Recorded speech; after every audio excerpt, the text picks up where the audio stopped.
आजच्या लेक्चरचं नाव आहे 1 तासाचं नियोजन. बरोबर आहे ना? 1 तासाचं नियोजन. 1 तासाच्या नियोजनामध्ये आता सध्या म्हणजे करंट सिच्युएशन जे आहे, तर याच्यामध्ये आपण काय केलं पाहिजे आणि त्याच्यानंतर एक्झाम हॉलमध्ये जात असताना काय केलं पाहिजे आणि आफ्टर एक्झामिनेशन काय केलं पाहिजे. बरोबर. तर ह्या तिन्ही टप्प्यावरती आपण आज थोडक्यामध्ये बोलणार आहोत. इथं स्लाइड वगैरे काही तुम्हाला दाखवणार नाही.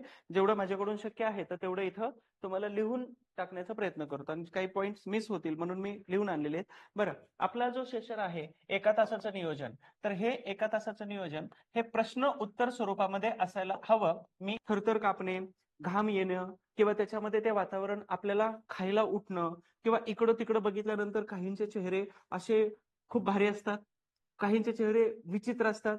चेहरे ओळखायला त्या हॉलमध्ये लय भारी गंमत असते चेहऱ्यांची. म्हणजे एक जण असा असतो की त्यांना अभ्यास काहीच नसतो केलेला, त्याला आपण हौशा गौशा म्हणतो, ठीक आहे, त्या फॉर्मॅटमध्ये. आणि हौशा गौशा येतो तो एवढा ऍटिट्यूड मध्ये असतो पॉझिटिव्ह की आपण सगळा अभ्यास केलेला तो सगळा मातीत गेला आणि आपल्याला काहीच कळत नाही, आता आपण टोटल ब्लँक आहे. आणि मला मिळणारी पोस्ट जी होती तर ही किती भारी ऍटिट्यूड मध्ये आले, तीच घेऊन जातं की काय, अशा आविर्भावामध्ये ते लोक असतात. मग यांच्याकडे असं बघितलं की आपण हे नाही जज करू शकत की त्याचा अभ्यास झालाय का किंवा त्याचा अभ्यास नाही झालाय का. त्याच्याकडे बघितलं रे बघितलं आपला अर्धा अवसान गळून जातं. आहे ना, अनुभव आहे ना हॉलमधला. तर ते हॉल मधलं वातावरण कसं आपल्याला मॅनेज करायचंय तर ते खूप मॅटर करतं. म्हणजे 1 तासाचं नियोजन 7 विषयांपैकी एक विषय जरी चांगला कोणीतरी शिकवला किंवा 2 विषय तुम्ही स्वतःच चांगले केले तर बाकीच्या 2-4 विषयावरती आपण सहज मात करू शकतो. ही सायकोलॉजी. म्हणजे डॉक्टरकडे गेला का, डॉक्टरकडे आता एक व्हायरस आलाय किंवा आता एक आजारी पडण्याचं थोडंसं वातावरण खराब आहे. मग याच्यामध्ये प्रत्येक जण डॉक्टरकडे जातो. ते काय सांगतं माहितीये का, एक तुम्हाला ॲझिथ्रोमाइड इंजेक्शन देणार, ठीक आहे, किंवा एक अँटीबायोटिकचं इंजेक्शन देणार आणि त्याच्यानंतर किंवा इंजेक्शन जर द्यायचं नसेल तर ते आपली नाडी चेक करतं, हातात घेतं आणि सांगतं काही नाही व्हायरल आहे आणि 2 दिवसात बरं होईल. तर ते 2 दिवसात पटकन बरं होऊन जातं. बरोबर का. पण घरच्यांनी 100 रुपयाच्या गोळ्या आणून जरी दिल्या तर ती बरं होत नाही का, तर तो सायकोलॉजीचा पार्ट असतो तो. आणि म्हणून इथं जे तुम्हाला सांगितलं की एक सब्जेक्ट चांगला तुम्हाला कोणीतरी शिकवावा. हा सब्जेक्ट चांगला जर शिकवला तर बाकीच्या 6 विषयावरती तो मात करतो. कारण का माहितीये का, तर इथं पॉझिटिव्हनेस आलेला असतो. बरोबर का, पॉझिटिव्हनेस. इथं या सब्जेक्टमध्ये तुम्हाला कॉन्फिडन्स वाढलेला असतो की हे येतंय म्हणजे काही पण येतंय. म्हणजे नेपोलियन बोनापार्ट एका युद्धाला चालला होता, ठीक आहे, एका युद्धाला चालला होता. तर एका युद्धाला चालला होता आणि अशा पर्वतरांगा होत्या, ठीक आहे, अशा पर्वतरांगा होत्या. तर ह्या पर्वतरांगेवरून जात असताना त्याच्या आल्प्स पर्वतरांगा आणि जिथून सैनिकांना हे आल्प्स, ठीक आहे, आल्पी, तर हे आल्प्स पर्वत होता आणि याच्या पलीकडे जाऊन यांना या ठिकाणी युद्ध करायचं होतं. लक्षात आलं. मग ह्या नेपोलियन बोनापार्टनं सैनिकांचं मनोबल कसं वाढवलं, जे आता या लेटेस्ट 2-4 दिवसामध्ये खूप सारे व्हिडिओज येतील. मग तुम्ही ते बरेचसे व्हिडिओ घेता, माझ्या व्हिडिओमधून काही नवीन पॉईंट्स येतात, दुसऱ्याच्या व्हिडिओमधून काहीतरी नवीन पॉईंट्स येतात, ज्याचा उपयोग तुमच्या त्या हॉल मॅनेजमेंटमध्ये 1 तासाच्या नियोजनामध्ये होतो. ठीक आहे, प्रत्येक जण हे काम करतो जसं नेपोलियन बोनापार्टने त्यांच्या युद्धाच्या वेळी केलेलं होतं. ठीक आहे, मग नेपोलियन बोनापार्टने काय सांगितलं, आपल्याला इकडे युद्ध करायला जायचंय आल्प्स पर्वतरांग ओलांडून. पण त्या सगळ्या सैनिकांचं आतापर्यंतचं रेकॉर्ड काय होतं, त्यांनी तो इतिहास वाचला होता की या रांगेतून जाणारा प्रत्येक सैनिक किंवा प्रत्येक जे सैन्य होतं तर ते जिवंत आले नाही परत किंवा ते जातानाच एक्सपायर झालं, मेलेलं आहे. ठीक आहे, मृत्यू झाला सगळ्यांचा. ही त्यांच्या मनामध्ये भीती होती. मग आता नेपोलियन बोनापार्ट सेनापती, ऍज अ सेनापती त्याचं काय नेतृत्व किंवा काम काय असणार आहे की यांना व्यवस्थित समजावून सांगायचंय, यांच्या मनातली भीती घालवायची आणि आपण करू शकतो, आपण जिंकू शकतो हे त्यांना सांगायचं होतं. बरोबर का. मग यानं सांगितलं काय नाही म्हणे, हे एवढाच पर्वत संपला की आपल्याला काय करायचं, पुढचा म्हणजे आल्प्स पर्वत रांग संपली असं ते गृहीत धरायचं. म्हणजे याने सांगितलं की एवढाच पर्वत रांग आहे, एवढीच पर्वत रांग आहे आणि याच्या पुढं खूप मोठा पर्वत आहे. म्हणजे हा याच्या पुढचा जो पर्वत सांगितला होता तर तो त्यांनी आभासी सांगितला. काय सांगितलं, आभासी. आपल्याला इथून जायचंय हे खूप सोपं आहे पण याच्या पुढे खूप अवघड आहे.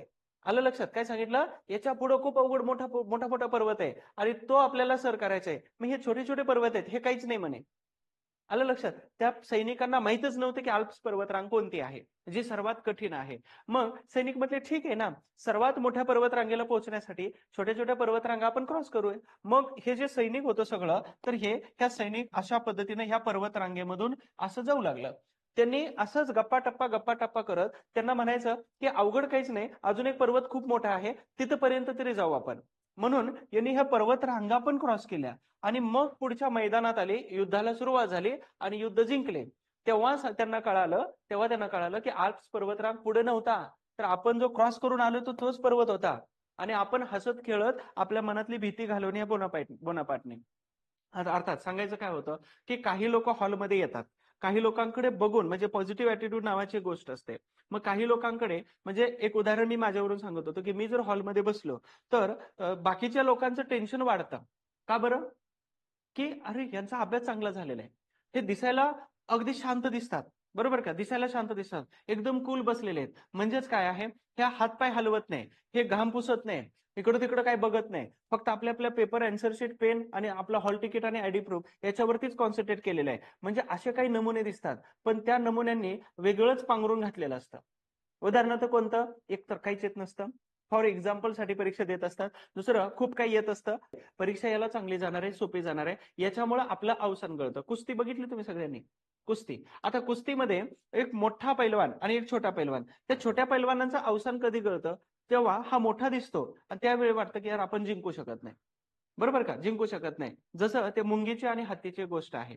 मुंगी हत्ती बरोबर युद्ध करू शकते का समोरासमोरचं, फ्रंट टू फ्रंट? अजिबात नाही. पण गमत अशी आहे की त्या हत्तीच्या जर कानात गेली तर ती मुंगी मात्र हत्तीला चांगलं लोळवू शकते, बरोबर का, म्हणजे आसमान दाखवू शकते. एक उदाहरण असंच आहे की हे हॉलचं वातावरण आपल्याला, म्हणजे पॉझिटिव्ह ऍटिट्यूडची गोष्ट सांगितली.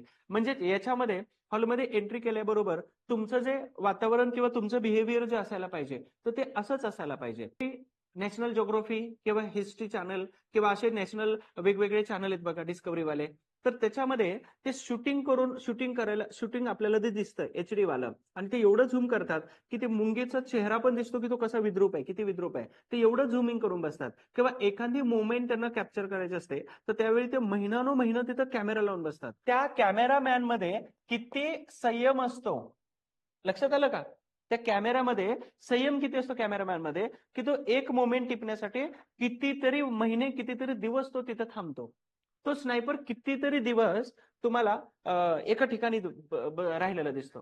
कोणत्याही कशाही विचित्र अवतारामध्ये जसं रंग बदलू गिरगिट असतं आणि त्या अॅटमॉस्फिअर मध्ये गेले की तसा अवतार आपला करून देतो, रंग कलर बदलतं. तर तशाच प्रकारची गन लावून ते कितीतरी महिने, कितीतरी दिवस त्या वाळवंट असो किंवा कोणत्याही परिसरामध्ये ते अगदी कॉन्स्टंट राहतं. त्याच्याकडे काय असतं, ते म्हणतं का असं, ते म्हणतं का की आता काही येत नाही शिकार, मग आता गोळी फेल जाईल विनाकारण, मग आपण निघून जाऊया, असं नाही म्हणत ते. तर ते कितीतरी दिवस तिथं थांबतं आणि मग ते शिकार टिपतं. तर त्याच्याकडे पण काय असतो, संयम असतो. म्हणून हे पॉझिटिव्ह ऍटिट्यूडच्या गोष्टीमध्ये काय आहे की हॉलमध्ये येणारे जे लोक असतात तर हे आपल्यावरती प्रेशर टाकू शकतात, बरोबर. म्हणून आपलं जे वातावरण आहे किंवा आपला जो ऍटिट्यूड आहे तो नेहमी पॉझिटिव्ह असायला पाहिजे, की याच्याशिवाय मला पर्याय नाही. माझ्या आतापर्यंतचे अनेक वर्ष, अनेक महिने, अनेक आठवडे, अनेक तास, अनेक दिवस हे फक्त आजच्या एका तासासाठीच आहे. हे फक्त स्वतःला इन्स्ट्रक्शन द्यायचे तुम्हाला, आणि हा तास मी माझ्या कब्जामध्ये घेणार आहे. म्हणजे उदाहरणार्थ 1761चं पानिपतचं युद्ध, बरोबर का, ह्या वातावरणाच्या आपण ताब्यात जर गेलो तर वातावरण तुम्हाला खाऊन टाकतं. पण वातावरणाला जर आपल्या ताब्यात आणलं तर तुम्ही त्याच्यावरती स्वार होऊन त्याला तुमच्या पद्धतीनं मोल करू शकता, आणि हे ज्याला जमतं त्याचं नाव PDF मध्ये येतं. लक्षात येते? ज्याला हे जमतं त्याला त्याचं नाव रिझल्टच्या PDF मध्ये येतं किंवा तो मेन्सला जातो. आणि ज्यानं ह्याचा बाव केला किंवा या गोष्टींचा असर स्वतःवरती करून घेतला तर ते घाबरले, आणि घाबरलेली लोक कधी पास झालेत असं मला आठवत नाही, किंवा कधी रिझल्ट येतो त्यांचा तर असं आठवत नाही. ते पुन्हा काय करतात, ती घाबरलेली अवस्था दुरुस्त करण्यासाठी पुढच्या अटेम्प्टसाठी किंवा पुढच्या परीक्षेपर्यंत वाट बघत राहतात. नंबर 1चा पॉईंट आहे विकनेसेस. आपले विकनेसेस असतात की नाही काय? विकनेसेस आहेत. बर, विकनेस बरोबर काही स्ट्रॉंग पॉईंट पण आहेत, बरोबर का. म्हणजे काय, तर आपल्यामध्ये काहीतरी स्ट्रॉंग आहे आणि आपल्यामध्ये काहीतरी वीक आहे. मग हे कशाच्या बाबतीमध्ये बघायचंय आपल्याला, इथं प्रत्येक गोष्टीमध्ये आपल्याला जोडता आलं पाहिजे. सब्जेक्ट आहेत की नाही, आपले काहीतरी स्ट्रॉंग सब्जेक्ट असतील ज्याच्यामध्ये 100% डोळे झाकून मला मार्क मिळणार आहेत, बरोबर. उदाहरणार्थ इथे मी 2 सब्जेक्ट लिहितो. सब्जेक्टमध्ये एक आहे मॅथ्स, ओके, आणि दुसरा आहे करंट अफेअर्स. मला सांगा, हे 2 असे विषय आहेत की जिथं तुमचे मार्क चुकू शकत नाहीत. मी जरी इतिहास शिकवत असलो, मी मुद्दाम एक विषय ऍड केला तो म्हणजे इतिहास, कारण माझा विषय आहे आणि मी त्याच्यावरती निगेटिव्ह बोलू शकत नाही. आलं लक्षात? म्हणून ते इतिहास टाकलेला आहे. पण ज्यांनी चांगलं प्रेम केलंय, ज्यानं चांगला अभ्यास केलाय, त्याला इतिहासामध्ये 10 पैकी कमीत कमी 8-9 मार्क मिळू शकतात. कमीत कमी 8-9 मार्क. मग याच्यासाठी तुम्हाला 3 गोष्टी वापरायच्या आहेत. एक, नॉलेज बेस्ड क्वेश्चन सुटतात की रे, हा नंतरचा पॉईंट आहे, आता सांगू देतो. नॉलेज, त्याच्यानंतर लॉजिक लागतं की नाही, काहीतरी लॉजिक लागून जातं. तिसरं आहे ट्रिक्स. ह्या तिन्ही गोष्टींचा संगम केला तर तुमचे सगळे प्रश्न सुटू शकतात. ठीक आहे, सगळे प्रश्न सुटू शकतात. त्याच्यामध्ये तुमचे 4 टप्पे पडतात: 100%, 75%, 50%, 100%, 75%, 50% आणि 25%. ठीक आहे, मग 100 आणि 75 आणि 25 ह्या तिन्ही मध्ये तुमची लाईफ सेट होऊन जाते. ठीक आहे, हे मॅनेजमेंट तुम्हाला सांगतो समजावून. तर सब्जेक्टमध्ये काही स्ट्रॉंग आणि काही वीक असू शकतात. उदाहरणार्थ स्ट्रॉंग सब्जेक्ट कोणते आहे तुमचे? मॅथमॅटिक्स. 1+1=4 होतं का? किती येतं? 2च येणार आहे. मग 2 ला तुम्हाला गोल करायचे, तिथं तुम्ही हे असू शकत नाही, मग 3 असू शकतं, 4 असू शकतं, 2.5 असू शकतं, असं म्हणू शकता का? नाही, तिथं असू शकतं म्हणजे ते आहेच ते. मॅथमॅटिक्सचा तो प्लस पॉईंट आहे. म्हणून इथं 20 प्रश्न येतात तुम्हाला, बरं का, 20 प्रश्न. काल कोणीतरी असं एक रुमर्स किंवा असं या प्रकारची एक अफवा पसरवली की गट ब आणि क एकत्र होती, म्हणून इतिहासाचं वेटेज हे 10 वर आणलं होतं. आता वेगळी झाली म्हणून त्याचं वेटेज पुन्हा 15 वरती. पण आयोगाचं ऑथराइज असं नोटिफिकेशन आहे का की इतिहासाचे प्रश्न अप केले जातात किंवा 15 केले जातात? नाही. मग तुम्हाला 10 प्रश्नांसाठी एवढंच वाचायचंय, 15 प्रश्नांसाठी तेवढंच वाचायचंय. लक्षात आलं? म्हणून 10 येऊ किंवा 15 येऊ, तुम्हाला तेवढंच वाचायचंय. आता जर इतिहासाचे वाढले तर मॅथमॅटिक्स आणि करंट अफेअर्स किंवा सायन्स या 3 विषयाचे प्रश्न 2-2 प्रश्न, 1-1 प्रश्न कमी होणार आहे. इतिहासाचे 2-3 प्रश्न वाढतील, पण शक्यता 0 वाटते. कारण का? तर आयोगाचं नोटिफिकेशन 10 प्रश्नासाठीच आहे, नाही की 15 प्रश्नासाठीच आहे. बरं, इथं 20 प्रश्न, तुमचे 20 प्रश्न आहेत. ठीक आहे, सायन्स आहे, करंट अफेअर्स आणि मॅथमॅटिक्स आहे. तर या तिन्ही सब्जेक्टमध्ये तुम्हाला चांगला परफॉर्मन्स करायचा आहे. समजलं? स्ट्रॉंग आणि वीक मध्ये. दुसरी गोष्ट, तुम्हाला वीक मध्ये काय काय वाटतं? तर तुम्हाला इकॉनॉमिक्स वाटतं, त्याच्याबरोबर अजून कोणतं आहे? सायन्स काही लोकांना वाटू शकतं, त्याच्यानंतर काही लोकांना जिओग्राफी वाटू शकतं. तर या सब्जेक्टमध्ये तुम्ही ऍव्हरेज मार्क घेतले तरी चालतात. ऍव्हरेज म्हणजे किती असू शकतात? तर 6, 7, 8 या रेंजमध्ये. पण 6, 7, 8 किंवा 7, 8, 9 आणि 10 याचं सुद्धा मी कॅल्क्युलेशन व्यवस्थित करून आणलेलं आहे की तुम्हाला प्रश्न अॅक्युरेट किती आणायचे. कारण अॅक्युरेसी लेवल जे आहे तर ते खूप महत्वाचे आहे. आणि ज्यानं अॅक्युरेसी लेवल आणलेले आहे तर त्याचा रिझल्ट मात्र 100% येतो. पण अॅक्युरेसी लेवलला पोहोचण्यासाठी तुमचा अटेम्प्ट पण गरजेचं आहे. किती असायला पाहिजे? मग 70, 80, 90, 100. तर याच्यावरती पण नंतर बोलणार आहे, सगळे पॉईंट कव्हर करतोय. तर स्ट्रॉंग पॉईंट कोणते आहेत तुमचे? स्ट्रॉंग सब्जेक्ट कोणते आहेत? तर करंट अफेअर्स आणि मॅथमॅटिक्स आहे. पर वीक पण काहीतरी असू शकतात. वीक मध्ये एक फॉर एक्झाम्पल साठी आपण इको घेतोय, सायन्स घेतोय, जिओग्राफी घेतोय, हिस्ट्री काही लोकांना वीक जात असेल. पर याच्यामध्ये तुम्हाला ज्यामध्ये चांगला परफॉर्मन्स करता येऊ शकतो आउट ऑफ 15, तर त्याच्यामध्ये तुम्ही 12 आणि 13, 12 प्लस पर्यंत घ्यायचे. पण ज्याच्यामध्ये तुम्हाला 15 पैकी तुम्हाला वीक सब्जेक्ट जे आहेत तर ह्या स्ट्रॉंग वाला झाला फॉर्मॅट. आणि जो वीक आहे तर वीक मध्ये तुम्हाला मार्क किती घ्यायचे? तर साधारणतः 7, 8, 9 आणि 10 या रेंजमध्ये तुमचे मार्क आले पाहिजेत. उदाहरण सांगतो, इथं तुमची अॅक्युरेसी लेवल अतिशय चांगली असायला पाहिजे. आणि जर अॅक्युरेसी लेवल जर तुमची बिघडली तर मात्र हे जे बरोबर एवढे प्रश्न सोडवता तुम्ही, किती? तर 12 प्लस 13, 13 प्लस किंवा 14 एवढे प्रश्न सोडवता. यातले 3-4 प्रश्न चुकीचे असतात आणि उत्तर बरोबर येत असतात किती? तर इथं 10. मग 10 मधून पुन्हा 2 मायनस गेले तर तुमचे 8 पर्यंत येतात. मग तुम्ही अॅक्युरेसी लेवलने जर 8च सोडवले तर मायनसचा चान्सच नाही ना. हे तुम्हाला कॅल्क्युलेशन कळायला पाहिजे त्या एका तासाच्या नियोजनामध्ये. अदरवाईज मग तुमचं सगळं गणित बिघडून जातं. बरोबर? म्हणजे तुमचा सब्जेक्ट एखादा स्ट्रॉंग आहे तर तुमची अॅक्युरेसी लेवल 10 म्हणजे 12, 13, 14 ह्या लेवलमध्ये पाहिजे. पण तुमची जर वीक असेल तर वीक मध्ये मात्र तुमची अॅक्युरेसी लेवल 7, 8, 9 आणि 10 ह्या 4 रेंजमध्ये किंवा 4 डिजिटमध्ये असायलाच पाहिजे. समजलं सगळ्यांना? तर हे डोक्यावरून जाते, अभ्यासाचा भाग नाही म्हणे आमचा. असलं काय होतं का? कारण हे नियोजन खूप महत्वाचं आहे. म्हणून मी काही व्हिडिओमध्ये तुम्हाला एक सांगितलं होतं बघा. काही व्हिडिओमध्ये जर तुम्ही बघितलं असेल तर तुम्ही अभ्यास 0 करा किंवा अभ्यास नाही केला तरी चालेल. पण जेव्हा तुम्ही प्लॅन करताना 100% प्लॅन करता तर त्यावेळी हा प्लॅन हा तुम्हाला शांत बसू देत नाही. तो तुम्हाला ऍक्टिव्ह मोडवरती घेऊन येतो. लक्षात आलं? ऍक्टिव्ह मोडवरती. म्हणून तुमचा अभ्यास जरी नाही झाला काहीच हरकत नाही. तुम्ही फक्त परीक्षा प्रश्नपत्रिका सोडवायची कशी याचा प्लॅन करा. 100% सक्सेस तिथे तुम्ही जिंकला, अर्धी लढाई तिथं. समजलं सगळ्यांना? काय म्हटलं मी की तुम्ही अभ्यास शून्य होऊ द्या किंवा आतापर्यंत वाचलेलं 2 वेळा आता काय आठवत नाही, टोटल ब्लँक झालो आपण, काहीच हरकत नाही. पण तुम्ही फक्त 1 तासाचं नियोजन जो करतो व्यवस्थित, तर त्याचा प्लॅन व्यवस्थित केला की तुम्ही अर्धी लढाई तिथं जिंकली. हॉलमध्ये एंट्री केल्यानंतर तुम्ही स्वतःला स्टेबल करताय, तिथं तुम्ही हॉलची आणि त्या 1 तासाच्या नियोजनाची लढाई जिंकली. समजते सगळ्यांना? तुम्हाला काही नाही आलं तरी चालेल आणि काही ज्याला येत नाही तर ते 3 गोष्टींचा वापर करतं. त्याला 3 गोष्टींपैकी एक गोष्टचा काही संबंध नसतो. उदाहरणार्थ कोणती? तर एक गोष्ट पहिल्या नंबरची जी आहे तर ती आहे नॉलेज. काही संबंध नाही याचा. म्हणजे अभ्यासच नाही झाला ना. ठीक आहे. त्याच्यानंतर दुसरी गोष्ट कोणती आहे? तर तो लॉजिक वापरतो सगळे. लॉजिक वापरतो. हे असू शकत नाही, ते असू शकतं. उदाहरणार्थ बाहू दाजी हे संग्रहालय कुठे आहे? किंवा ग्रँड मेडिकल कॉलेजची स्थापना कोणत्या वर्षी कुठे झाली होती? मग ते ग्रँड मेडिकल कॉलेज शोधत बसतं. पण पुण्यात कोणतं कॉलेज आहे? पुण्यात तर असं कॉलेज नाहीच आहे कोणतं. मग तो राहतो औरंगाबाद जुन्या. मग आताच्या छत्रपती संभाजीनगर. मग तिथं कोणतं कॉलेज आहे का? तिथं पण ग्रँड मेडिकल कॉलेज नाही. बरं, ग्रँड मेडिकल कॉलेज ब्रिटिशकालीन आहे. मग तो लॉजिक लावत बसतो की कुठं असू शकतं? कलकत्त्यामध्ये काही संबंधच नाही, कारण प्रश्न महाराष्ट्राशी संबंधित आहे. मग तो जातो मुंबईला. कारण का? तर मुंबई हे भारतातलं त्यावेळेस एक कॅपिटल होतं आणि सर्वात मोठं ब्रिटिशांचा अड्डा होता, वखार होते. मग तो जातो मुंबईवरती. काय लावलंय ना? नॉलेजचा काही संबंध घेतं? काही संबंध नाही. पण त्यानं लॉजिक लावलं आणि तो त्याच्यावरती निघून गेला. ठीक आहे. आणि तिसरी गोष्ट कोणती आहे? तर आता जी मी काही बोललो होतो तर त्याला ट्रिक्स मध्ये तो कन्वर्ट करतो. बरोबर. आणि ट्रिक्स मध्ये कन्वर्ट केलं की झालं, त्याचा प्रश्न सुटला. याचा काहीही संबंध नसणारी लोक सुद्धा इथं पास होऊन जातात. म्हणून तुम्ही जर म्हणत असाल अभ्यास नाही झाला मग परीक्षा देऊ का? ठीक आहे. म्हणजे काही लोकांचं सेंटर पुण्याच्या बाहेर असतं.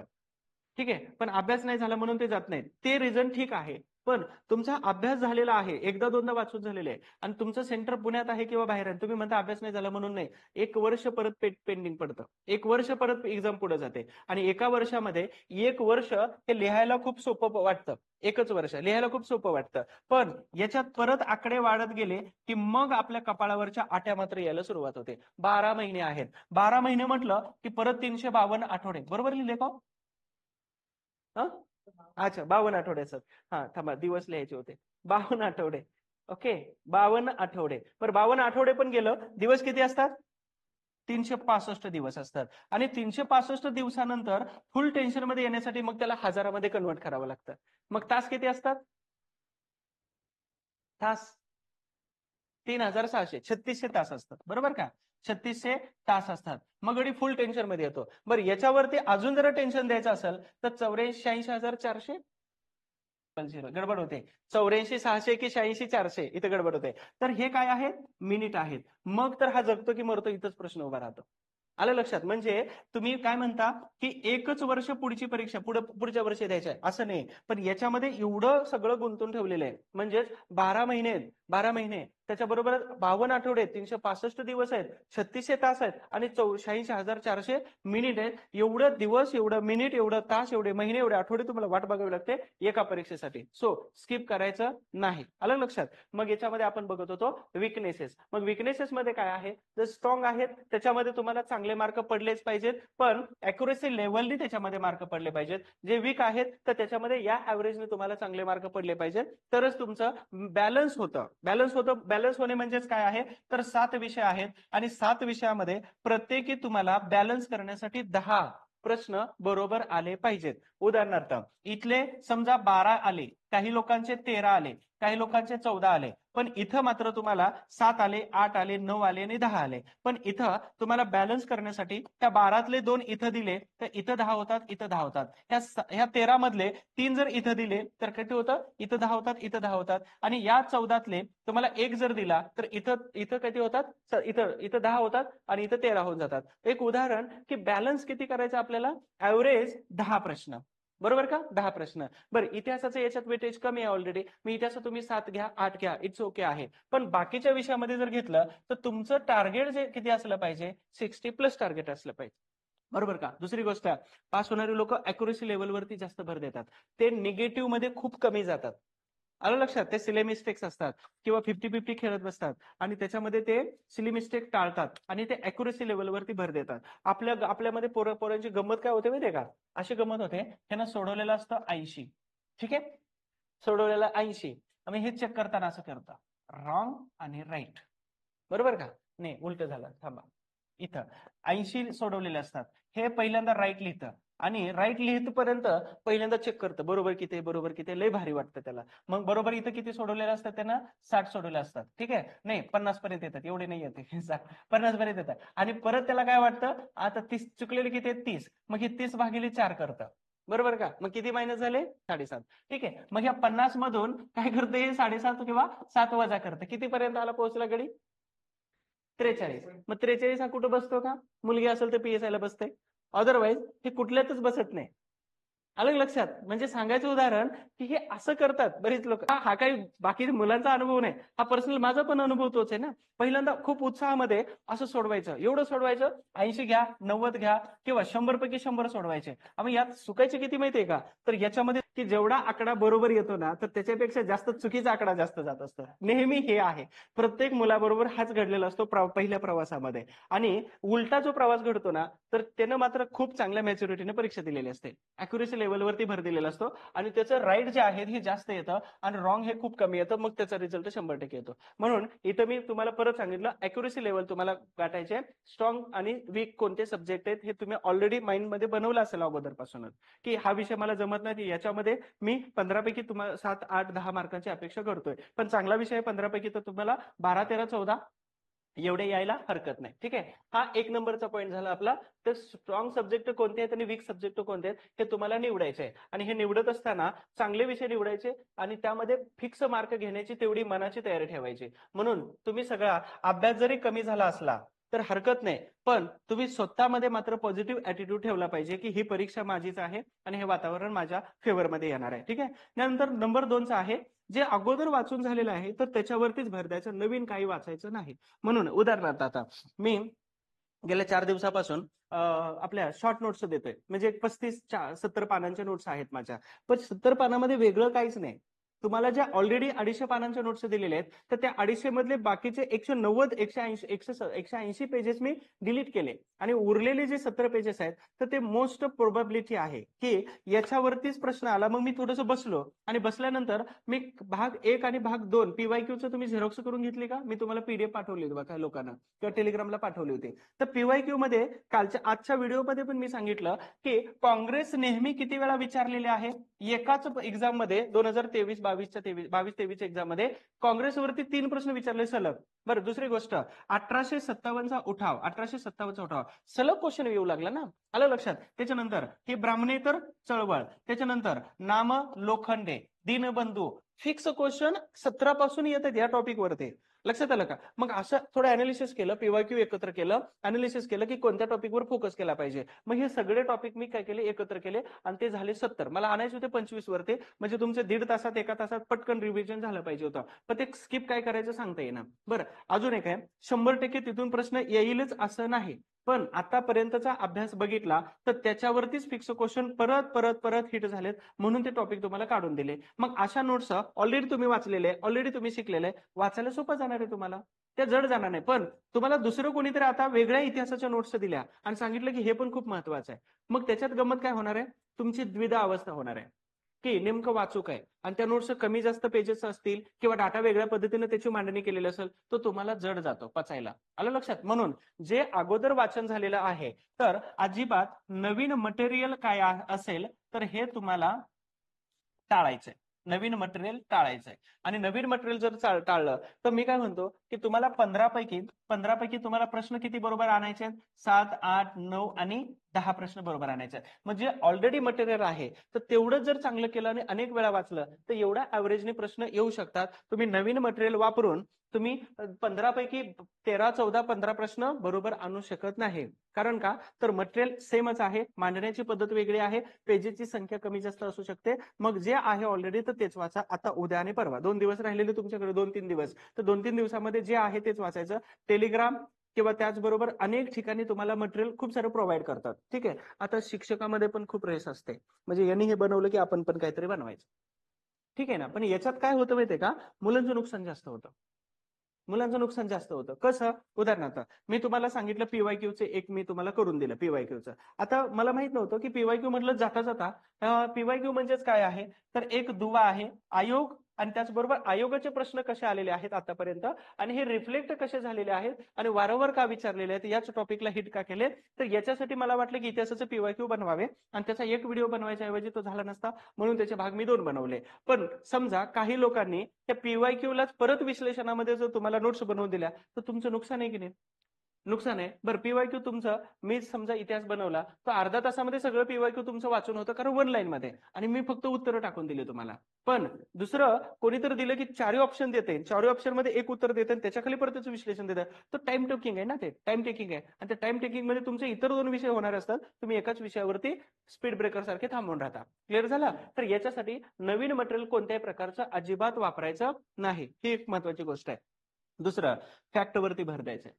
ठीक आहे. नंबर 3, फॅक्ट आहेत खूप साऱ्या, आणि आत्ताची जी राज्यसेवा 1 डिसेंबरची झालेली होती, तर 1 डिसेंबरच्या परीक्षेमध्ये सर्वात जास्त फॅक्टच विचारल्या. उदाहरणार्थ इतिहासामध्ये सगळे बऱ्यापैकी क्वेश्चन म्हणजे जेवढे विचारले तर ते 1 लाईनर क्वेश्चन विचारले. असं मुलांना वाटत होतं कंबाईनचा पेपर देतो की काय आपण, म्हणजे ह्या पेपरची ती वास्तविकता होती. ठीक आहे. मग आताचा पेपर कसा येईल अजिबात कोणाला सांगता येत नाही. पण याच्यामध्ये दोन फॉर्मॅट असतात. एक 1 लाईनर सगळे क्वेश्चन असू शकतात. ठीक आहे. आणि दुसरं क्वेश्चन इंटू क्वेश्चन या फॉर्मॅटमध्ये पण असू शकतात. पण तुम्हाला ऑलरेडी उदाहरण सांगितलं इतिहासाचं, किंवा तुम्ही इतर पेपरचं इतर सब्जेक्टचं वाचलं असेल तर तुमचा चांगला अभ्यास झाला असेल तर क्वेश्चन इंटू क्वेश्चन वाले तुम्हाला प्रश्न सुटायला हरकत नाही. पण 1 लाईन जर आलं तर तुम्ही ह्या दोन्हीपैकी एका तरी मास्टर असायला पाहिजे. सगळंच येत नाही म्हणजे तुमचा तिथं काय होणार आहे, खोळंबा होणार आहे. पण इथं तुम्ही दोन्हीपैकी एकात्र असायला पाहिजे. मग 15 पैकी 1 लाईनर किती विचारतात आणि ईद विचारतात किती, क्वेश्चन इंटू क्वेश्चन. तर याचं ऍव्हरेज हे 50-50 पकडूया आपण, 50%. मग तुम्हाला प्रश्न बरोबर किती आणायचे, 7, 8, 9, 10. मग याच्यामध्ये 50-50 मध्ये तुमचे 1 लाईनर सगळे बरोबर आले पाहिजेत. समजा क्वेश्चन इंटू क्वेश्चन नाही आलं, पण गमत सांगतो 1 लाईनर चुकू शकतात, पण क्वेश्चन इंटू क्वेश्चन मात्र चुकायची शक्यता कमी असते. हा भ्रम काढा. जेवढा मोठा प्रश्न असतो, एक प्रश्न असा भला मोठा असतो, ठीक आहे, क्वेश्चन असतो, त्याच्या खाली 4 ऑप्शन देतात, त्याच्या खाली परत त्याची 4 उत्तरं देतात, आणि तो प्रश्न समजायला आणि सोडवायला खूप सोपा असतो. पण आपण सर्वात जास्त भीती त्याच प्रश्नाची पूर्ण पान भरून प्रश्न आहे, वाचायला वेळ लागतो, 100% खरं आहे, पण गमत अशी आहे की तो प्रश्नामध्ये चुकण्याची शक्यता खूप कमी असते, कारण त्यांनी क्ल्यू दिलेला असतो त्या प्रश्नामध्येच की उत्तर नेमकं काय आहे. अजून एक वाक्य कोट करून ठेवायचं सगळ्यांनी मनामध्ये, ज्यानं क्वेश्चन पेपर व्यवस्थित वाचला, ज्यानं क्वेश्चन पेपर आणि क्वेश्चन्स व्यवस्थित वाचले तर त्याचे प्रश्नाची उत्तरं त्याच प्रश्नामध्ये त्याला सापडली. उत्तरामध्ये नाही, प्रश्नामध्येच उत्तरं सापडतात त्याला. म्हणून प्रश्न अतिशय काळजीपूर्वक वाचायचे की नेमकं प्रश्नाला म्हणायचंय काय, आणि ह्या प्रश्नाबरोबर जर तुम्ही संवाद जर साधला तर तो प्रश्न तुम्हाला 100% त्याचं उत्तर आपल्या आपच देतो. कारण प्रश्न बनत असताना पहिलं उत्तर येतं आणि नंतर प्रश्न बनतो, हे माहित आहे का तुम्हाला? माहित आहे का? पहिलं उत्तर येतं आणि नंतर प्रश्न बनतोय, आणि मग प्रश्न वाचत असताना तो काळजीपूर्वक जर वाचला तर 100% त्याचं उत्तर त्याच प्रश्नामध्ये दडलेलं असतं. म्हणून प्रश्न व्यवस्थित वाचायचे. आता मी तुम्हाला पुढचं एक सांगणार आहे की वेळेचं नियोजन कसं करायचं. त्या टॉपिक वरती येत असताना एका प्रश्नाला किती वेळ मिळणार आहे ऑलरेडी सांगून झालेले, त्याच्यावरती मी बोलणार आहे. पण तो प्रश्न व्यवस्थित एकदा जर वाचला तर पुन्हा त्या प्रश्नाकडे जाण्याची गरज लागत नाही. ते मॅनेजमेंट असतं, ते वेळेचं नियोजन असतं. ह्या सगळ्या फॉर्मॅटमध्ये तुम्हाला व्यवस्थित जुळवणी करता आली पाहिजे. ओके, आपला टॉपिक काय होता आताचा की जे वाचून झालेले ते झालं, फॅक्ट वरती भर द्यायचा आहे. आणि इथं सांगितलं 50-50. तुम्हाला मोठे क्वेश्चन नाही जमत आहे, तुम्ही याच्यात मास्टर असले पाहिजे. तुम्ही याला हे नाही जमत आहे, तुम्हाला हे जमलं पाहिजे. पण तुम्हाला दोन्हीतलं जरी जमलं चांगलं व्यवस्थित अर्ध अर्ध, तरी तुम्ही दोन्ही मधून 50-50% मध्ये पोहोचू शकता. म्हणजेच तुम्हाला व्यवस्थित फॉर्मॅट जो आहे, जे फॅक्ट वरती भर द्यायचा आहे, तर ह्या फॅक्ट तुम्हाला व्यवस्थित जमल्या पाहिजेत. बरं, दुसरी गोष्ट, क्वेश्चन इंटू क्वेश्चन जे आहे याच्यात पण फॅक्टच विचारतात. मग फॅक्ट मध्ये काय काय विचारतात, व्यक्ती, वर्ष, संघटना, संस्था, ह्याच गोष्टी विचारतात. मग दुसरी गोष्ट, 1 लाईनर मध्ये काय विचारतात, ह्याच गोष्टी विचारतात, व्यक्ती, वर्ष, कोणी सुरू केलं, कुठून सुरू केलं, काय सुरू केलं आणि कोणी काय केलं. याच्या व्यतिरिक्त काय आहे का, नाही. याच्यामध्ये डायरेक्ट फॅक्टवाला उत्तरामध्ये विचारतात, याच्यामध्ये उत्तरच त्या लाईन मध्ये देतात. समजलं, उत्तरच या फॅक्ट मध्ये देतात, फक्त तुम्हाला जज करायचंय की हे बरोबर आहे की हे चुकीचं आहे. आलं लक्षात? म्हणजे फॅक्ट इथं काय देतात की परमहंस सभेची स्थापना कोणत्या वर्षी झाली, उत्तर आहे 1849 मध्ये. ठीक आहे, मुंबई या ठिकाणी. मग इथं काय देतात की 1849 साली मुंबई या ठिकाणी परमहंस सभेची स्थापना झाली. उत्तर बरोबर आहे की चुकीचं आहे हे फक्त तुम्हाला जज करायचं, डोकं लावायचंय का? नाही लावायचं. तर हे फॉर्मॅट तुम्हाला जमला पाहिजे. क्लिअर झालं? म्हणजेच काय आहे, तर फॅक्ट जे आहे तर ह्याच्यावरती तुम्हाला भर द्यायचा आहे. मग आता ह्या 2 दिवसामध्ये काय करायचं आहे, तर इतिहासाचा विषय सोपा करून दिला. मी ऑलरेडी त्या तुम्हाला नोट्स दिलेल्या आहेत. त्याच्यात सभा समाज संघटना ऍड केलेले आहेत. शेवटच्या 2-3 पेजेस ऍड केलेले आहेत. तर ते व्यवस्थित वाचा. त्याच्या व्यतिरिक्त तुमच्याकडे समजा ह्या नोट्स तुम्ही घेतल्या नसतील किंवा नाही आवडल्या, तर तुमच्याकडे जे आहे ऑलरेडी तेच वाचा. म्हणजे जिथं नवीन मटेरियल वाचत बसायच्या भानगडीत पडू नका. जे बुक्स आहे, ज्या नोट्स आहेत, जे पुस्तक आहे तुम्हाला दिलेलं, त्याच्यामध्ये ऑलरेडी वाचून झालेले ते पटकन होण्यासारखं आहे. ठीक आहे. याच्यानंतर अनावश्यक चर्चा टाळा. काय प्रकार आहे हा? आहे की नाही? भयंकर होतं. अनावश्यक चर्चा खूप सारी होते. मग कोणीतरी म्हणतं की इकडं राजकारणाचं हे झालं, तिकडे सुप्रीम कोर्टाचं हे झालं, तिकडं कुंभमेळ्यात हे झालं, तिकडं साध्वी यानं केलं. ते काहीतरी आपण चर्चेचा विषय ठरतोच ना. इथे लेक्चर झालं. मी एका दिवशी खाली पार्किंगमध्ये गेलो. मग ते गाडीत साहित्य ठेवत असताना किंवा गाडी करत असताना 4 मुलं एवढी गहन चर्चा करत होती, जणू काय इंडियन पॉलिटिकल पॉलिसीज यांच्या म्हणण्यानुसार तिथं बनवल्या जातात आपल्या पार्किंगमध्ये. मग मी आपलं सटकून जातं लगेच. आणि समाज सुधारक किंवा मास्तर जागा होतो लगेच थोडासा. समाज सुधारक नाही, सॉरी, मास्तर जागा होतो. आणि वाटतं असं काय की चुकीचं काय होता कामा नये. म्हणजे समोर जर असं कोण चुकीचं बोलत असेल वागत, तर फटकन आपल्या डोक्यात घुसतं. मग आपल्याला वाटतं की तिथं थोडासा शानपट्टी चालवली पाहिजे. मग त्यांना काय केलं, अलीकडे बोलवलं जरा. आणि अलीकडे बोलवल्यानंतर ते हेल्मेट घातलं होतं. मग त्याच्यामुळे त्यांनी ओळखू आलं नाही. मग त्यांनी काय केलं माहितीये का, मी त्यांना म्हटलं की 4 गोष्टी सांगतो, ह्या चर्चेचा विषय टाळायचा. मग ते म्हणे सांगा. मग 4 विषय कोणकोणते सांगितले. मग एक 4-5 गोष्टी त्यांना सांगितल्या. एक उदाहरण, तुम्ही जो बोलता ते आरक्षणाचा विषय नाही, राजकारणाचा विषय. दुसरं आरक्षणाचा विषय. तिसरं जाती व्यवस्था. बरोबर. आणि चौथी गोष्ट अशी सांगितली की ज्या गोष्टी कधीही थांबणाऱ्या नाहीत, अनस्टॉपेबल आहेत, अशा गोष्टीवरती कधी चर्चा करायची नाही. उदाहरणार्थ आयोगाची प्रोसेस आहे. आयोग डिले करतं प्रत्येक रिझल्ट. आयोगाची प्रोसेस खूपच स्लो चालली. याच्यावरती तुम्ही बोलून काय होणार आहे का? त्याच्यासाठी तुम्हाला तिथं जावं लागणार आहे आणि त्याच्यासाठी तुम्हाला अभ्यास करावा लागणार आहे. मग ह्या सगळ्या गोष्टी तुम्हाला स्किप करायच्या तुमच्या चर्चेतून. बरं, होणार आहे काय? तो तुमचा वेळ घेतात गोष्टी. आणि वेळ घेतल्यानंतर एकमेकांची सायकोलॉजी कळते आणि सायकोलॉजी नंतर तुम्ही त्याच्याबरोबर बिहेव्ह करता की हा त्या पक्षाचा आहे, हा ह्या जातीचा आहे आणि ह्या धर्माचा आहे, याला ह्या गोष्टी आवडत नाही, मग हा उजवा आहे, हा डाव आहे. आलं लक्षात? म्हणून ह्या सगळ्या गोष्टी स्किप कर. त्यांना पटलं. ते म्हणे नाही, बरोबरच सांगितलं तुम्ही. मग त्यांनी ते स्किप केलं, चर्चा वगैरे नंतरचे. ठीक आहे. तर अशा गोष्टी म्हणजे 4 नंबरचा पॉईंट काय आहे, तर ह्या अनावश्यक गोष्टी म्हणजे चर्चा, त्या तुम्हाला आता टाळायच्या आहेत. बरोबर का? अनावश्यक गोष्टी किंवा चर्चा टाळायच्या. मग आता होतात ना, परीक्षा कशी होणार आहे, मी पास होणार आहे की नाही होणार आहे, भीती वाटते. हे सगळ्यांबरोबर हेच घडतं. म्हणजे अंधारात गेल्यानंतर प्रत्येकाला भीती वाटते का? तुम्हाला एकट्यालाच वाटते? अंधारात गेल्यावर भीती कोणाला वाटते? असं कोण आहे का की ज्याला भीतीच वाटत नाही? प्रत्येकाला भीती वाटते की नाही? बरं, पहिली गोष्ट झाली. दुसरी गोष्ट, गुलाबाचा फुल ज्याला आवडत नाही असा माणूस दाखवा. आवडते की नाही आवडतं? बरं, दुसरी गोष्ट, पहिल्यापासून जन्मापासून बाय बॉर्न कोणाला गोड पदार्थ आवडत नाही असा माणूस दाखवा. नंतर नंतर तब्येतीच्या कारणास्तव काही लोकांनी सोडलेलं असतं. पण पहिल्यापासून त्यांना आवडणाऱ्या गोष्टी आहेत. बरोबर का? बरं, फॅशन करायला कोणाला आवडत नाही? का असं एखादा आहे आदिवासी सोडून, म्हणजे जो जंगलामध्ये राहतो त्याला काहीच देणं घेणं नाही, कपडेही माहित नाहीत, असा सोडून कोणाला फॅशन करायला किंवा नवीन शॉपिंग करायला आवडत नाही असं आहे का कोणी? कोणीच नाही. सगळ्यांना आवडतं ना. मग एखाद्याला आवडत जर नसेल तर तो अपवाद आहे. मग परीक्षेच्या कालावधीमध्ये टेन्शन येणं कॉमन गोष्ट आहे. काय सांगतोय? टेन्शन तुम्हालाच येत नाही. अख्ख्या 3 लाख पोरांना टेन्शन आहे. आणि त्याच्यामधला वेगळा कोण आहे? जो टेन्शन घेत नाही तो वेगळा आहे. आणि तो मग रिझल्ट काढतो.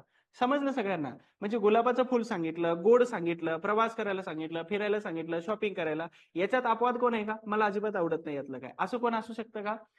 नो, नो बडी. कोणीच नाही असा. प्रत्येकाला ह्या गोष्टी आवडतात. मग टेन्शन येतं तर तुम्हाला एकट्याला येत नाही. 3.5 लाख पोरांना टेन्शन येतं. मग त्या टेन्शनमध्ये न घेणारे पोरं पास होऊन जातात. कॉमन गोष्ट सांगितली. ठीक आहे. मग याच्यामध्ये अनावश्यक चर्चा टाळायची. चर्चा कोणती टाळायची? जर तुम्ही आता चर्चेमधले अजून खूप सारे खतरनाक विषय असतात चर्चेमध्ये पोरांच्या, तर मुलींचा तर का विषयच लांब आहे. त्याची तर भली मोठी लिस्ट होऊन जाते. ठीक आहे. बघ आता चर्चेमध्ये काय काय टाळायचंय. एकमेकांचे पर्सनल कॅपॅसिटीज वरती बोलायचं नाही. कॅपॅसिटीज, तुला हे जमत नाही का? अरे वाचलं नाही का तू? ते महत्वाचं होतं. असं अजिबात नाही बोलायचं. हे विषय संपला का तुझा? हा विषय राहिला का तुझा? अजिबात याच्यावरती बोलायचं नाही. तुला हे माहिती आहे का? नाही बोलायचं काहीच. ठीक आहे. त्याच्यानंतर सध्याचं राजकारण, जाती व्यवस्था, सुप्रीम कोर्टाचं कामकाज, आयोगाचं कामकाज, मुलांची आंदोलनं, त्याच्यानंतर आयोगाचं काय असेल ते एटसेट्रा, केंद्र सरकारचे पॉलिसीज, हे चुकीचं आहे, हे बरोबर आहे, हे राजकीय स्टेटमेंट होतं. मग ही जात धर्म व्यवस्था, हा अजिबात चर्चेचा आपला विषय नसला पाहिजे. बरोबर का? कारण का तर जेव्हा तुम्ही ठरवलं ना अधिकारी व्हायचंय तर त्याच वेळी ह्या सगळ्या गोष्टी कितीतरी लांब तुमच्यापासून गेलेल्या आहेत. जर तुम्हाला राजकारणावरतीच बोलायचं असतं तर तुम्ही राजकारण जॉईन केलं असतं, इथं आले नसते. बरोबर का? तुम्हाला जर पॉलिसी मेकर बनायचं होतं तर तुम्ही पॉलिटिक्स मध्ये गेले असते, इथं अधिकारी बनायला आले नसते. बरोबर? म्हणून त्या गोष्टी आपल्या कक्षेच्या बाहेरच्या आहेत, तर त्या गोष्टींकडे अजिबात चर्चा नाही झाली पाहिजे. त्या गोष्टीवरती तुम्ही एकही शब्द बोलला नाही पाहिजे. आणि जर त्याच्यावरती बोलायचंच आहे मग त्याच्यामध्ये एवढा अभ्यास करा की केंद्र सरकारने दखल घेतली पाहिजे, तुम्हाला डायरेक्ट राज्यसभेचं सदस्य केलं पाहिजे जर तुम्हाला जायचंच असेल तर. लक्षात आलं काय म्हटलं मी? म्हणून ह्या सगळ्या गोष्टी उदाहरणार्थ आता एक विशेष असा आहे विषय आहे मराठा आरक्षणाचा. आता मनोज जरांगे तिकडे आरक्षणाला बसतात, मग तुम्ही त्याच्यावरती अगदी जीव तोडून चर्चा करत बसता. एवढी चर्चा करता की जणू काय आता तुमच्या चर्चेनंतर डायरेक्ट आरक्षणाचा बिलच पास होणार आहे. एवढी चर्चा करता तुम्ही. आणि त्या चर्चेचा अंत काय होतो माहितीये का? एकमेकांची मनं कलुषित होऊन जातात, मतभेद वाढत जातात आणि त्यांची सायकोलॉजी कळते, जे मगाशी सांगितल्याप्रमाणे. बरं, ह्या चर्चेतून निष्पन्न काय होणार असेल किंवा ह्या आंदोलनाच्या चर्चेवरती तुम्हाला काय मिळणार असेल तर तुम्ही अवश्य करा, जास्त करा, त्याच्यावरती डिबेट ठेवा, युट्यूबला व्हिडिओ टाका आणि त्याच्यावरती तुमचं मत मांडा. पण निष्पन्नच काय होणार नसेल तर ती चर्चा तुम्ही 100% टाळली पाहिजे. आलं लक्षात? म्हणून अनावश्यक चर्चा टाळायच्या. दुसऱ्यांना जज करायचं नाही. किती अभ्यास झालेला आहे, हे वाचलं का, ते वाचलं का, इकडे जायचंय तिकडे जायचंय, काहीही चर्चा करायची नाही यावरती. म्हणून ह्या अनावश्यक चर्चा टाळायच्या. फक्त हाय हॅलो आणि कमी बोलण्याची सवय जर लावली परीक्षेच्या पर्यंत तर तुम्ही चांगलं टिकून राहता, चांगला परफॉर्मन्स करता. तुमचं जे डिस्ट्रॅक्शन्स होतंय किंवा डायव्हर्जन जे होतंय तर हे कमी प्रमाणामध्ये होईल. बरोबर? शक्यतो तुम्ही अशाच मित्रांसोबत अशाच ग्रुपमध्ये राहत असाल आता की जे तुमच्या सक्सेस बद्दल किंवा तुमच्या प्रगतीबद्दल किंवा तुमच्या फ्युचर बद्दल त्याला पण काळजी आणि तुम्हाला पण काळजी, तुम्ही एकमेकांबरोबर बोलता, तर अशा वातावरणामध्ये जर तुम्ही राहिला तर चांगलं होईल. असा एखादा मित्र म्हणतोय की पेपर अतिशय सोपा येणार आहे आणि आपला जो अभ्यास झालेला आहे तर त्या अभ्यासाला सापेक्ष असा प्रश्न येणार आहे, उत्तर प्रश्नपत्रिका येणार आहे, त्याच्यामुळे घाबरायचं काही कारण नाही. हे वातावरण तुम्हाला किती एनर्जी देते, हे शब्द किती ताकद देऊन जातात. म्हणजे हे शब्द तुम्हाला ताकद देतात, तर अशा लोकांमध्ये राहिलेला तुम्हाला 100% फायदा होणार आहे. कळालं? अनावश्यक चर्चा, कोणताही विषय आता वाचायचा नाही. किंवा याने एखादं पुस्तक वाचलं करंट अफेअर्सचं वेगळंच, याने दुसरंच काहीतरी लेक्चर बघितलं आणि त्याने वेगळं सांगितलं नाही तर लिहिलंय वेगळं, मग तुम्ही काय करता, त्याच्यावरती भांडण करत बसता. त्याला म्हणायचं अनावश्यक चर्चा. चुकलं तर चुकू दे, बरोबर काय आहे शहानिशा करत बसायचं नाही, कारण आता वेळ नाही ना त्याची. 2-3 दिवसावरती तुम्ही शहानिशा करत बसला, चूक काय बरोबर काय, आणि यानं मला असं म्हटलं त्यानं तसं वागलं, मॅटरच करत नाही आपल्यासाठी. आपलं टार्गेट काय आहे? फक्त आणि फक्त 60+ हे आपलं टार्गेट आहे आताचं. त्याच्यामुळे आपल्याला याच्या व्यतिरिक्त दुसरं काही दिसलं नाही पाहिजे. जसं मिखा सिंग यांना त्यांनी गुरु नानकच्या इथं लावलं होतं बघा, 59.4 असं काहीतरी टार्गेट लावलं होतं आणि त्यांना ते टार्गेट सारखं दिसत होतं. आता मला खूप साऱ्या मुलांचे फोटो येतात, जिथे अभ्यास करत बसा ना तिथं त्या स्टिकीवरती लिहितं 60+ आणि मग ते मला फोटो पण पाठवतात काही लोक.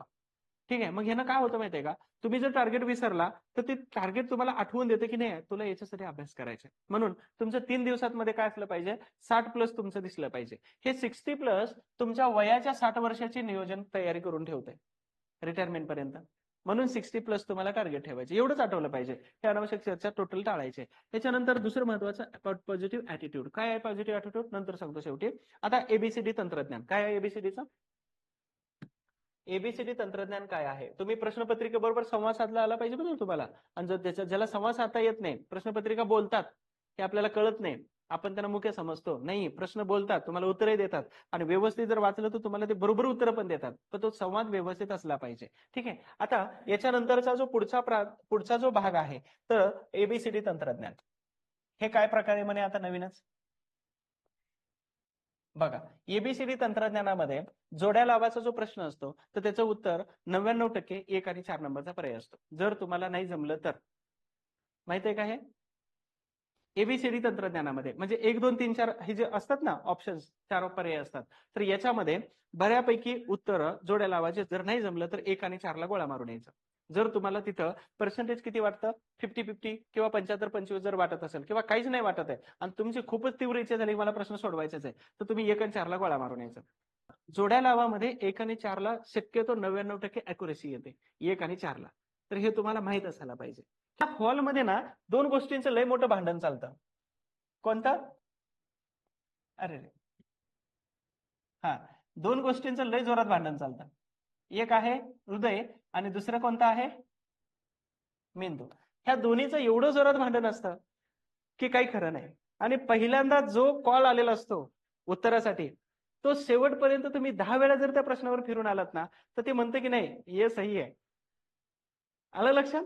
त्याच्यामुळं प्रश्न व्यवस्थित वाचायचा. मी काय सांगितलं अगोदरच, ज्यानं प्रश्न व्यवस्थित वाचलाय, ठीक आहे, प्रश्न व्यवस्थित वाचलाय, ते काय करतं, 1, 2, 3 आणि 4, मग ते काय करतं, 4 नंबरचा पर्याय बरोबर असू शकतो असं म्हणतं. पण ते क्वेश्चन मार्कला काय करतं, की हा प्रश्न मी रिव्ह्यू साठी ठेवतोय, पुन्हा सोडवण्यासाठी ठेवतोय.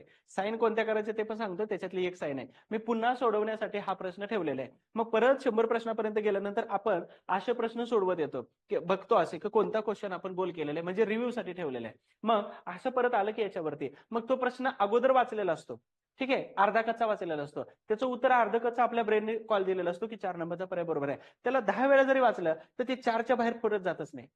आलं लक्षात? म्हणून तुम्ही इथं अर्धा कच्चा जरी वाचला तरी तो प्रश्न 4ला जातो, आणि हा प्रश्न चांगल्या पद्धतीने जर वाचला तर हा प्रश्न परत तुम्हाला उत्तर चेंज करायला संधी देऊ शकतो. म्हणून प्रश्न अतिशय चांगल्या पद्धतीने वाचायचा आहे. पहिल्यांदा जो कॉल येतो याचा, त्या ठिकाणी इमोशनलचा काहीच फायदा नाही बरं का, हा कार्यक्रम बिघडतो तिथं. आलं लक्षात? हा कार्यक्रम दुसरीकडे कामाचा आहे, पण हा कार्यक्रम तिथं आपला कार्यक्रमच करून टाकेल. म्हणून याच्यावरती जास्त ट्रस्ट करायचं, विश्वास त्याच्यावरती ठेवायचा, मेंदूवरती. कारण अभ्यास हा आपल्या हर्टने नाही केलेला, मेंदूने केलेला आहे. मग तिथं आपण याचं काय ऐकायचं? आलं लक्षात? मी माझ्या बापाचं ऐकत नाही, तुझं काय ऐकू, हा असला प्रकार इथे आहे. म्हणून याच्यावरती तुमचा भरोसा असला पाहिजे. ठीक आहे, तर हे मला वाटतं चांगलं समजलं असेल तुम्हाला.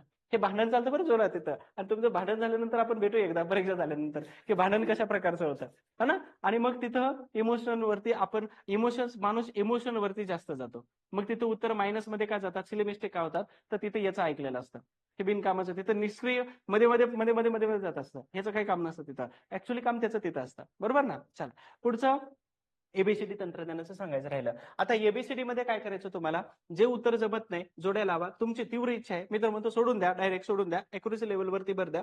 पण तुमची तीव्र इच्छा झाली की आपल्याला प्रश्न सोडवायचाच आहे, तर जोड्या लावामध्ये कमीत कमी 4ला उत्तरला 1 आणि 4ला टिक मार्क करून यायचं किंवा गोल करायचं. दुसरं क्वेश्चन इंटू क्वेश्चन मध्ये पण अशा प्रकारचं तंत्रज्ञान असतं, तर त्याला डायरेक्ट काय करायचं, 1ला आणि 4ला गोळा मारून यायचा. दुसरं अजून एक, आता एबीसीडी तंत्रज्ञान 72 पट्टो असतात काहीतरी. कोण असतात ते, ज्याचा अभ्यास काय झालेला नसतो, ते पहिल्या प्रश्नाला पकडतं, ते 100 प्रश्नापर्यंत जातं, ते एकच गोळा मारतं, सी.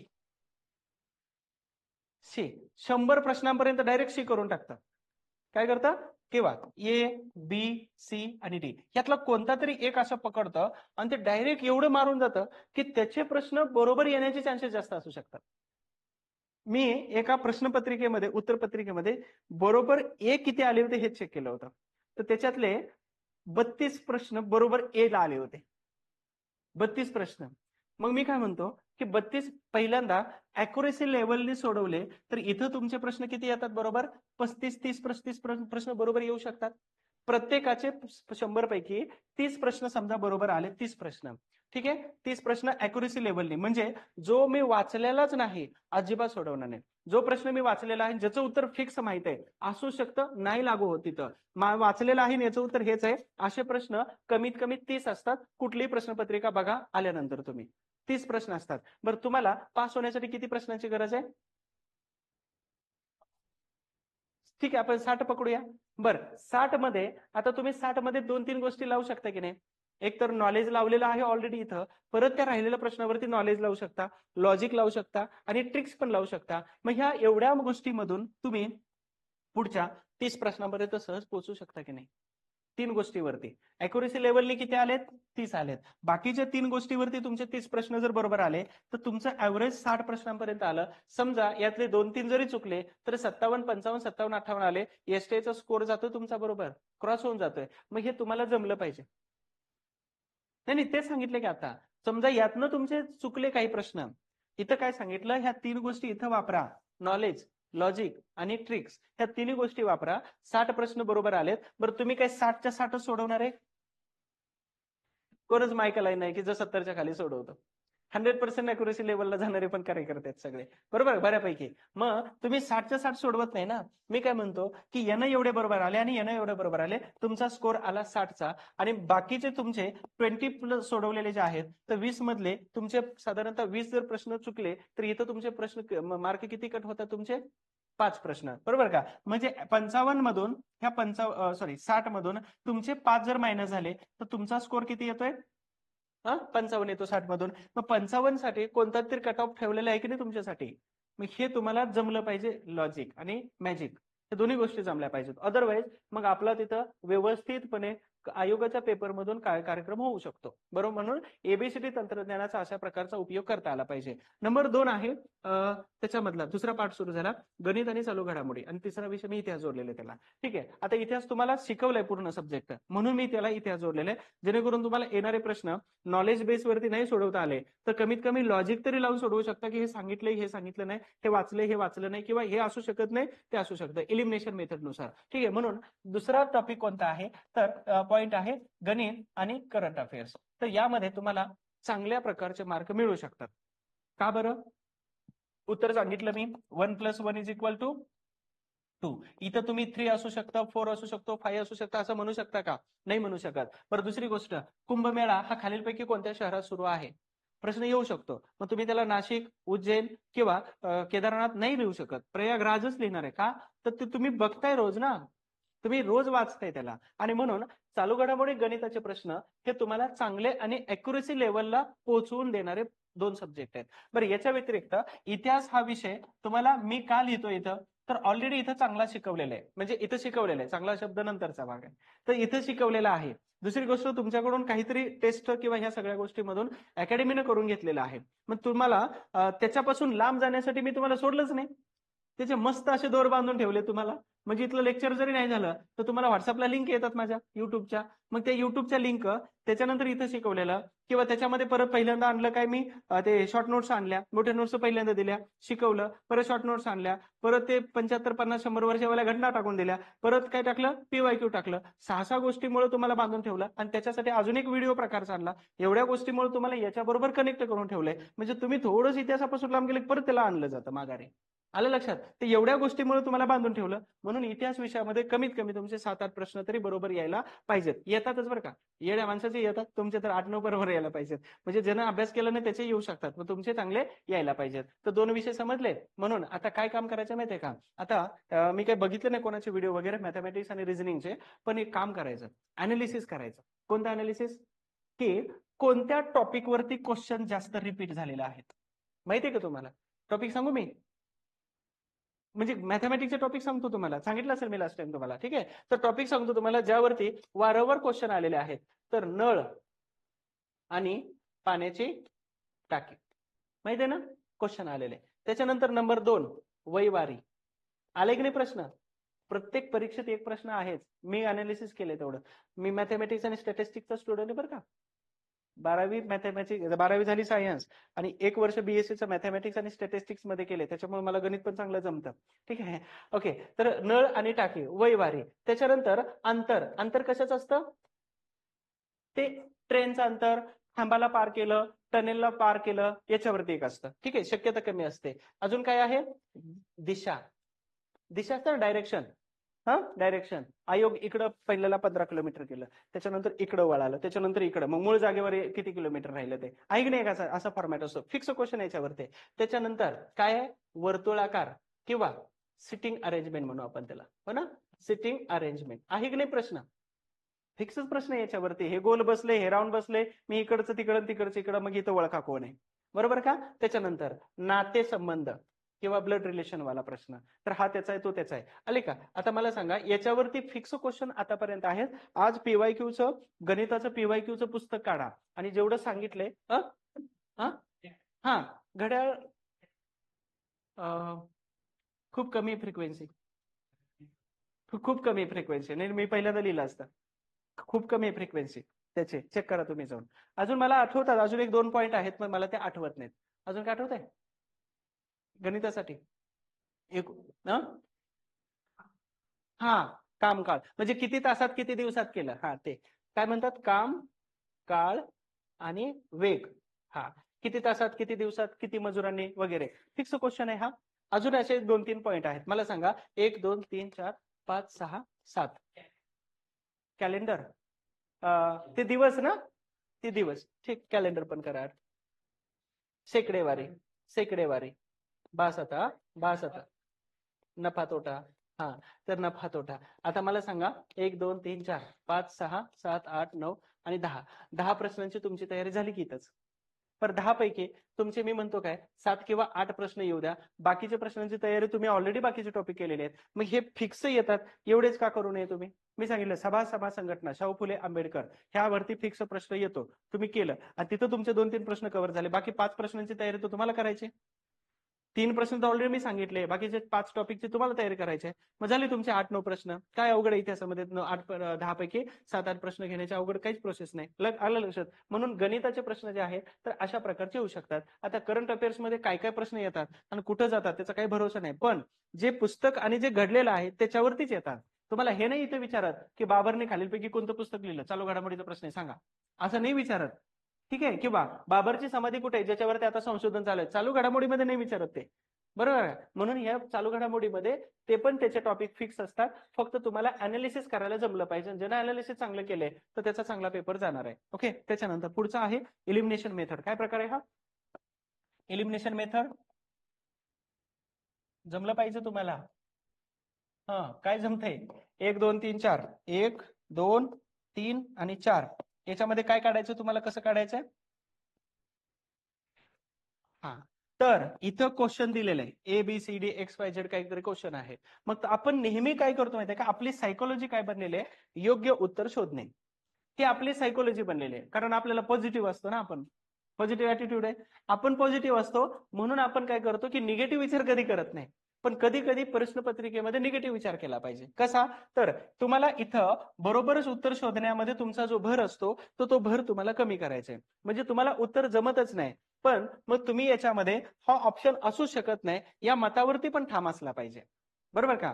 जसं या मतावरती ठाम असू शकता, काय कोणतं मत असतं की हेच उत्तर 100% बरोबर आहे, तर तशाच पद्धतीनं तुम्ही हे उत्तर असू शकत नाही यावरती सुद्धा तुम्ही